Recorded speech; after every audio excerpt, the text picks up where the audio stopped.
We've had the BRIC nations, the PIG nations, and now it's time for the BEL nations, meaning Belarus, Estonia, Latvia and Lithuania. These countries may be on Europe's periphery, but I've invited Daria Orlova, an economist with Dekabank, to discuss how these emerging markets are being impacted by the Eurozone debt crisis. Hi Daria. Estonia adopted the euro in 2011, and it's emerged in recent weeks that Lithuania may delay a switch to the euro until 2014, when Latvia is also expected to formally apply to join the single currency. What advantage or disadvantage does this place Estonia in terms of overcoming the European debt crisis?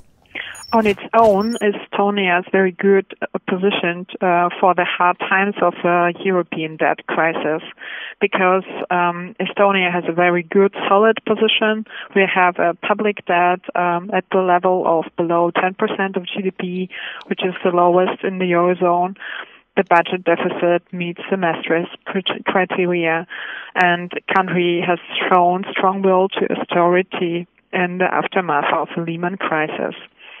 As far as the other two countries are concerned, that the delay of the entry to the Eurozone has no direct effect for Estonia in terms of competitiveness of its exports, because both currencies are pegged to the euro currently anyway.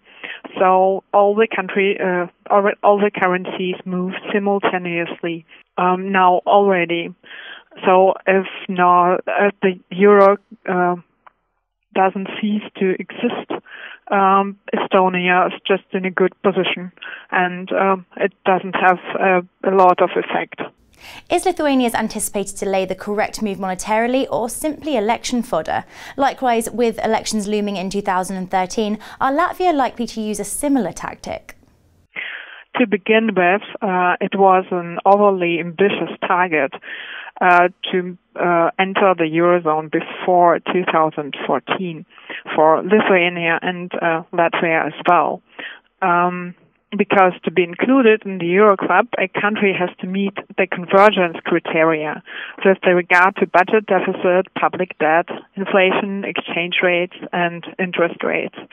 And currently, Lithuania would be missing the inflation and also the budget deficit criteria. That's why it just can't enter the Eurozone at this moment. So it's just a logical step to deny the entrance. Next year, the targets look more within reach, but I think that for both countries, delays are possible if the economic conditions worsen somewhat, because this budget deficit targets are quite a narrow point for the countries. In June of this year, SEB raised its economic growth outlook for Lithuania for the second time this year, following an expansion of 3.9% from a year earlier. This was the second fastest pace in Europe after Latvia. However, last week, Estonia announced its third consecutive deceleration in growth, and Belarus faces a growing debt burden and several other economic risks. Are there concerns of a two-speed Baltic recovery?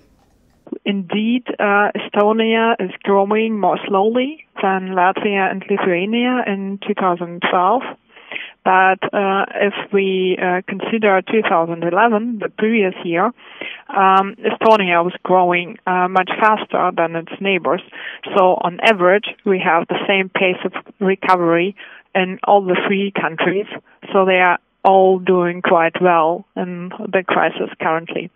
And Belarus, with its economic problems and also political problems, is still in another league. So I would not really compare it with the Baltic states, which are EU members and fully integrated into the European Union. Export industries within the region have also experienced a boost as major exporters Russia and Germany have posted quicker economic growth than forecast. Belarus particularly are hoping to broaden cooperation with Moscow and Beijing in an effort to boost trade links and kickstart the Belarusian economy. How much do these trade links form part of a recovery plan for these nations? All these nations are small economies, so for them, the export partners and trade links are really essential for the economic model. trade links with Russia have proved very positive for the countries in 2012 so far, because for especially Latvia and Lithuania and also Belarus, they help to boost the exports.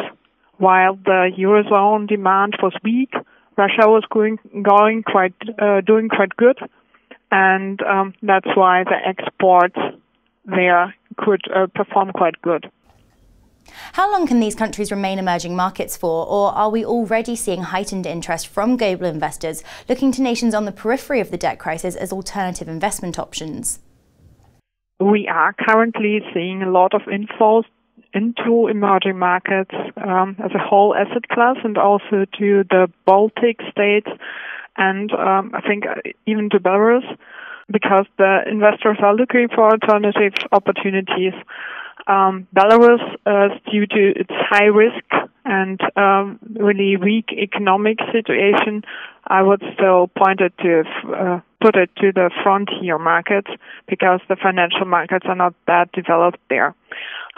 Baltic states are quite established, but on the other hand, after the Lehman crisis, the rating agencies have made many downgrades in the Baltic states, so Latvia is just investment grade currently, and they have to prove that they are able to sustain in the current crisis to be even more established. Thanks for your comments, Daria. Well, that's it for another week with the Dukascopy TV team. We'll be back next week with more exclusive interviews. For now, though, goodbye.